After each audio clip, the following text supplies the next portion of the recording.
السلام علیکم ورحمۃ اللہ وبرکاتہ۔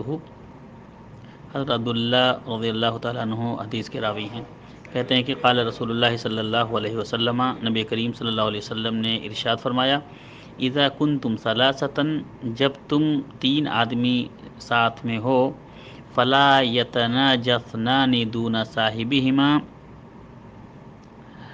تو تم میں سے 2 آدمی تیسرے کو اکیلا چھوڑ کر آپس میں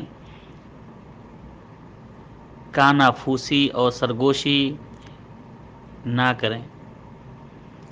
فإن ذلک یحزنہ، اس لیے کہ ایک آدمی کو چھوڑ کر 2 آدمی آپس میں چپکے چپکے سے بات کریں گے تو اس سے تیسرا آدمی غم میں مبتلا ہوگا، اس کو پریشانی لاحق ہوگی، وہ بدزنی کا شکار ہوگا، وہ سوچے گا کہ میرے خلاف شاید کوئی بات ہو رہی ہے۔ اس کے لیے 2 آدمی کی سرگوشی جائز نہیں ہے جب 3 آدمی موجود ہوں۔